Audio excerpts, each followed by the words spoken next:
hello students तुम्हालोके करा comment अनुसरी आज मैं तुम्हालोकर बारे HS सेकेंड इयरर अर्थात क्लास 12 इंग्लिश सब्जेक्टुर परा এইবাৰ পৰীক্ষাত আহিবলগীয়া গোটেই কিতাপখনৰে কেইবাটাও গুৰুত্বপূৰ্ণ আৰু কমন ইম্পৰ্টেন্ট কোৱেশ্চন এনসাৰ লৈ আহিছো গতিকে আজিৰ ভিডিওটো তোমালোকৰ বাবে খুবেই গুৰুত্বপূৰ্ণ হ'ব তোমালোকে ভিডিওটো একদম শেষলৈকে চাই যোৱা এতিয়া প্ৰথমতে মই তোমালোকক সিলেবাসখন দেখুৱাই দিছো এইখন হৈছে তোমালোকৰ HS সেকেন্ড ইয়ৰৰ অৰ্থাৎ ক্লাস 12ৰ ইংলিশ সাবজেক্টৰ সিলেবাস প্ৰথমতে আছে তোমালোকৰ prose section the last lesson लॉ स्प्रिंग इंडिगो गोइंग प्लेसेस और memories of a chota sahib तुम्हालोकर pro सेक्शनत 5टा lesson आछे और এই 5টা लेसनर পৰা তোমালোকৰ পৰীক্ষাত ফাইনেল এক্সামত 20 মাৰ্কছৰ কোৱেশ্চন আহিব ঠিক আছে 20 মাৰ্কছৰ কোৱেশ্চন আহিব তাৰ পিছত আছে তোমালোকৰ পোয়েট্ৰি সেকশন সোয়া পোয়েট্ৰি সেকশন তোমালোকৰ পোয়েট্ৰি সেকশনত কবিতা আছে সোয়া এ থিংক অফ বিউটি তাৰ পিছত কিপিং কোৱাইট তাৰ পিছত মাই মাদাৰ এট 66 তাৰ পিছত এ ৰোড সাইড ষ্টেণ্ড তোমালোকৰ পোয়েট্ৰি সেকশনৰ পৰা ফাইনেল এক্সামত মুঠ তোমালোকৰ 10 মাৰ্কছৰ কোৱেশ্চন আহিব 10 মাৰ্কছৰ কোৱেশ্চন আহিব তাৰ পিছত আছে সাপ্লিমেন্টাৰী ৰিডাৰ তোমালোকৰ সাপ্লিমেন্টাৰী ৰিডাৰৰ তোমালোকৰ লেসন হৈছে memories of childhood the tiger king on the face of it মাঘ বিহুৰ মাঘৰ দুমাহী আৰু দা এনিমি তোমালোকৰ সাপ্লিমেন্টাৰী ৰিডাৰৰ পৰা তোমালোকৰ ফাইনেল এক্সামত 15 মাৰ্কছৰ কোৱেশ্চন আহিব যত তোমালোকে 7 মাৰ্কছৰ লং কোৱেশ্চন এটা পাবা ঠিক আছে পৰৱৰ্তী তোমালোকে পাবা গ্ৰামাৰ সোয়া গ্ৰামাৰ তোমালোকৰ 55 মাৰ্কছৰ কোৱেশ্চন আহিব যত তোমালোকে 10 মাৰ্কছৰ তোমালোকে পেसेज পাবা 20 মাৰ্কছৰ তোমালোকে গ্ৰামাৰ পাবা যত তোমালোকে মানে কাৰেক্টেন্স থাকিব ভয়েস থাকিব নাৰেশন থাকিব প্ৰিপোজিশন থাকিব মানে ক্লাস 10 ৰ দৰে মানে প্ৰায় একে তাৰ পিছত মানে গ্ৰামাৰ খিনি তাৰ পিছত তোমালোকৰ থাকিব ৰাইটিং স্কিল তোমালোকে ৰিপৰ্ট ৰাইটিং পাবা তাৰ পিছত লেটাৰ টু এডিটৰ থাকিব জব এপ্লিকেশন থাকিব নোটিস থাকিব পোষ্টাৰ থাকিব এখিনি তোমালোকৰ মানে মূল গ্ৰামাৰ ঠিক আছে গতিকে ৰাইটিং স্কিল তোমালোকে মানে 25 মাৰ্কছৰ থাকিব গতিকে এতিয়া মই তোমালোকক মানে পোয়েট্ৰি সেকশনৰ পৰা মানে পৰীক্ষাত আহিবলগীয়া গুটেই মানে common important selected question answer আজি এই ভিডিওটোৰ মাধ্যমেৰে প্ৰদান কৰিম ইতিমধ্যে মই তোমালোকৰ কাৰণে মানে প্ৰ সেকশন অৰ্থাৎ দা লাষ্ট লেসন ল spring indigo going places memories of a chota sahib এই 5টা লেসনৰ পৰা এইবাৰ পৰীক্ষাত আহিবলগীয়া গুটেই কিতাপখনৰে complete selected common important question answer মই ভিডিও বনাই আপলোড কৰিছো তোমালোকে যিসকলে চোৱা নাই এতিয়ালৈকে চিন্তা কৰিবলগীয়া অলপো বিষয় নাই আজি এইটো ভিডিওৰ ডেসক্ৰিপচনত মই মানে দা লাষ্ট লেসনৰ পৰা আৰম্ভ কৰি মানে একদম মানে মেমোৰিজ অফ এ ছোটা সাহেব মানে এই 5টা লেসনৰ কোৱেশ্চন এনসাৰৰ ভিডিওটোৰ লিংক এইটো ভিডিও ডেসক্ৰিপচনত দি দিম ঠিক আছে মানে প্ৰ সেকশনৰ মানে ভিডিওটোৰ লিংক আজি এইটো ভিডিওৰ ডেসক্ৰিপচনত দি দিম তোমালোকে তাতে গৈ ধুনিয়াকৈ মানে ডেসক্ৰিপচনত গৈ মানে প্ৰ সেকশনৰ ভিডিওটোৰ লিংক ক্লিক কৰি ধুনিয়াকৈ চাই কমপ্লিট কোৱেশ্চন এনসাৰ লিখি লব পাৰিবা আজি আলোচনা কৰিম পোয়েট্ৰি সেকশন আৰু পোয়েট্ৰি সেকশনৰ পৰা তোমালোকৰ 10 মাৰ্কছৰ কোৱেশ্চন আহিব আৰু কমপ্লিট কমন ইম্পৰ্টেন্ট 10 মাৰ্কছৰ কোৱেশ্চন এনসাৰ ভিডিওৰ মাধ্যমেৰে প্ৰদান কৰিম তাৰ পিছত তোমালোকক সাপ্লিমেন্টাৰী ৰিডাৰৰ ওপৰত মই মানে ভিডিও বনাই আপলোড কৰিম কমপ্লিট কোৱেশ্চন এনসাৰ তাৰ পিছত তোমালোকৰ গ্ৰামাৰৰ ওপৰত মই কোৱেশ্চন এনসাৰ তোমালোকক প্ৰদান কৰিম বিশেষকৈ ৰাইটিং স্কিলৰ ওপৰত ঠিক আছে গতিকে চোৱা এতিয়া প্ৰথমতে আমাৰ আছে think of beauty A think of beauty keeping quiet my mother at 66 আৰু এ ৰোড সাইড ষ্টেণ্ড তোমালোকৰ 10 মাৰ্কছৰ কোৱেশ্চন কেনেকৈ আহিব মই কৈ দিওঁ চোৱা 2 মাৰ্কছৰ কোৱেশ্চন তোমালোকৰ 3টা আহিব ঠিক আছে 2 মাৰ্কছৰ কোৱেশ্চন 3টা আহিব 6 নম্বৰ হৈ গ'ল আৰু বাকি 4 নম্বৰ আহিব তোমালোকৰ ষ্টেঞ্জা এই 4টা কবিতা দেখা পাইছে এই 4টা কবিতাৰ পৰা যিকোনো দুটা কবিতাৰ পৰা তোমালোকক মানে দুটা মানে দফা দিব মানে মানে 4 লাইন বা 6 লাইন তোমালোকৰ দফা বা ষ্টেঞ্জা উঠাই দিব আৰু তাৰ তলত তোমালোকক মানে 4টা কোৱেশ্চন দিব ঠিক আছে 4টা কোৱেশ্চন দিব এটাত 1 মাৰ্কছ কে থাকিব বা কেতিয়াবা 3টা কোৱেশ্চন দিয়ে মানে দুটাত 1 মাৰ্কছ থাকে আৰু এটা 2 মাৰ্কছ থাকে মুঠতে তোমালোকে দফা বা ষ্টেঞ্জাৰ পৰা তোমালোকে 4 মাৰ্কছৰ কোৱেশ্চন পাবা এতিয়া মই তোমালোকক মানে এইবাৰ পৰীক্ষাত আহিবলগীয়া একদম কমন মানে 3টা ষ্টেঞ্জা মই লৈ আহিছো ইম্পৰ্টেন্ট কমন প্ৰশ্ন তোমালোকে পাবাই সো এতিয়া এই 3টা ষ্টেঞ্জা মই তোমালোকক এতিয়া প্ৰদান কৰিম তাৰ লগতে 2 মাৰ্কছৰ কোৱেশ্চন এনসাৰ গুটেইখিনি মই আজি এইটো ভিডিওৰ মাধ্যমেৰে প্ৰদান কৰিম গুটেই দৰকাৰী কথা আছিল কাৰণে কৈ দিলো ইম্পৰ্টেন্ট কথা আছিল কাৰণে কৈ দিলো এতিয়া প্ৰথমটি প্ৰশ্নৰ পৰা আলোচনা কৰিম প্ৰথম প্ৰশ্ন হৈছে 2 marks or question what is the childish longing that the poet refers to why is it in vain answer একেলগে আছে তোমালোকে প্ৰশ্ন আৰু উত্তৰ দুইটা একেলগে পাবা একেলগে চাই যোৱা সো আৰু তোমালোকে প্ৰ সেকশনৰ তোমালোকে ভিডিও লিংকটো ডেসক্ৰিপচনত পাই যাবা ইম্পৰ্টেন্ট প্ৰশ্ন আছে বহুকেটা 5 মাৰ্কছৰ কোৱেশ্চনো আছে তোমালোকৰ আহে কমন প্ৰশ্ন মই 5 মাৰ্কছৰ 3টা দিছো পৰীক্ষাত তোমালোকে সেই 3টাৰ পৰা এটা পাই যাবা ঠিক আছে সো গতিকে এতিয়া আমাৰ প্ৰথম প্ৰশ্ন আছিল মানে এটো তোমালোকৰ ৰোড সাইড ষ্টেণ্ডৰ পৰা দিছে ঠিক আছে মানে ৰোড সাইড ছাইড ষ্টেণ্ডৰ কবিতাৰ প্ৰশ্ন হয় আৰু বহুত ইম্পৰ্টেণ্ট প্ৰশ্ন সেইটো চোৱা তোমালোকে একদম কমন প্ৰশ্ন তোমালোকৰ প্ৰি ফাইনেলটো আহিছিলে মই আগতো আলোচনা কৰাই দিছিলোঁ তোমালোকক যে হোৱাট ইজ দ্য চাইল্ডিছ লগিং that the poet refers to why is it in vain why is it in vain so answer the childish longing referred by the poet is that the persons running the roadside stand are always expecting customers and waiting for them all day long all their efforts are in vain because no customers turned up তোমালোকৰ 2 মাৰ্কছৰ question important question common প্ৰশ্ন পৰৱৰ্তী প্ৰশ্ন চোৱা next question হৈছে why has the mother been compared to the late winter's moon মই important এটা কথা কওঁ চোৱা তোমালোকৰ 2 মাৰ্কছৰ কোৱেশ্চন তিনিটা আহিব বুলি কৈছোঁ মানে তিনিটাই আহিব এটা 2 মাৰ্কছকে থাকিব 6 মাৰ্কৰ ঠিক আছে আৰু ষ্টেঞ্জা বা দফা তোমালোকৰ মানে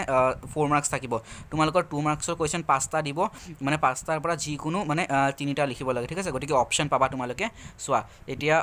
প্ৰশ্ন why has the mother been compared to the late winter's moon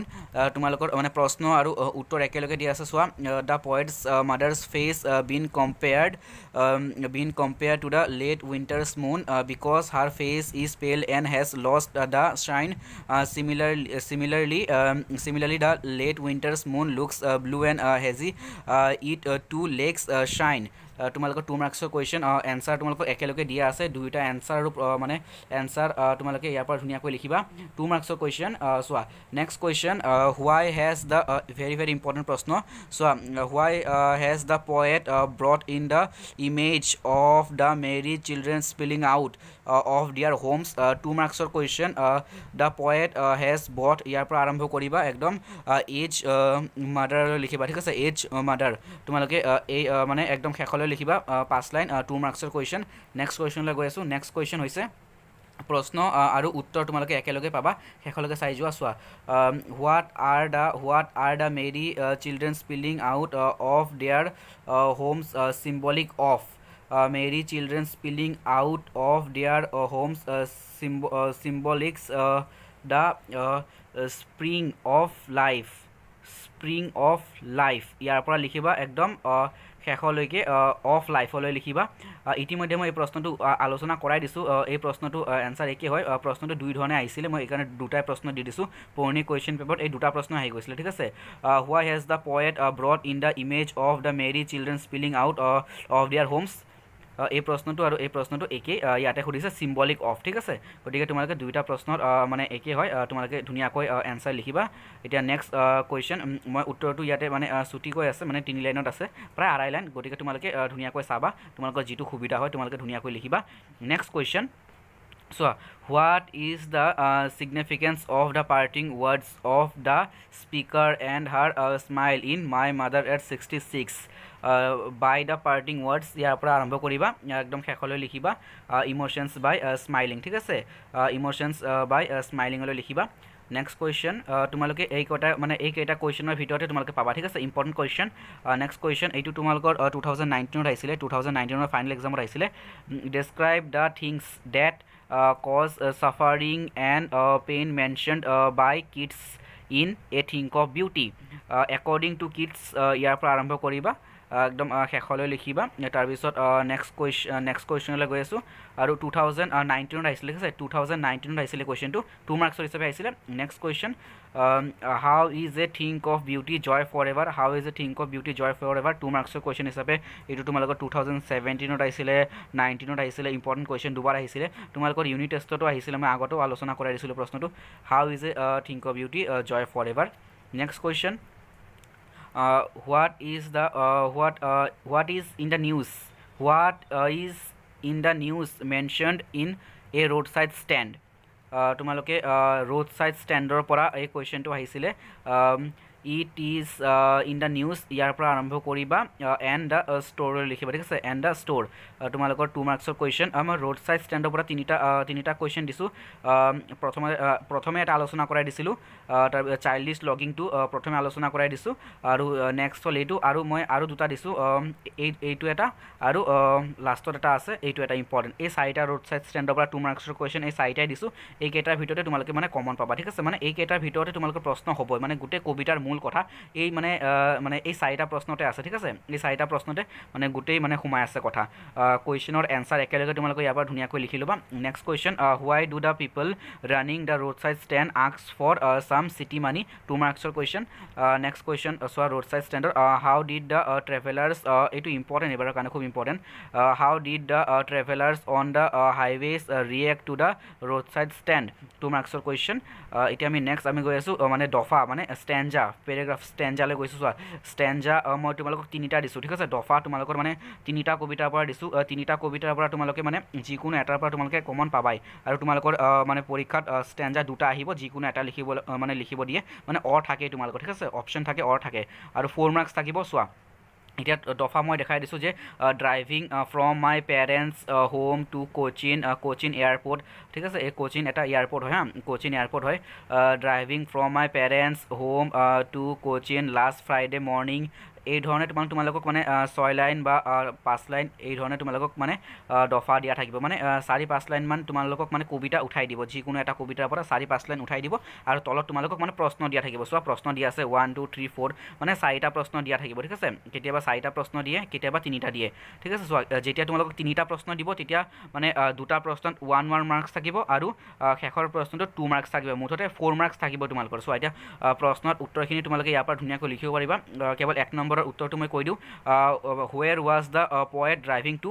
the poet was driving to Cochin airport চোৱা তোমালোকৰ মানে ষ্টেঞ্জাত মানে এনচাৰ থাকে কোচিন এয়াৰপৰ্ট মানে অকণমান মানে ভিতৰুৱা মানে ভাৱ সোমাই থাকে the poet was driving to Cochin airport the poet was driving to Cochin airport ঠিক আছে 2 নম্বৰ 3 নম্বৰ বাকী প্ৰশ্নৰ উত্তৰ দিয়া আছে এই দফাটো ভালকৈ চাবা ইম্পৰ্টেণ্ট দফা তাৰপিছত আৰু দুটা দফা আছে এইবাৰৰ কাৰণে চোৱা আৰু দুটা দফা এইটো হৈছে ৰোড ছাইড ষ্টেণ্ডৰ পৰা ঠিক আছে ৰোড ছাইড ষ্টেণ্ডৰ পৰা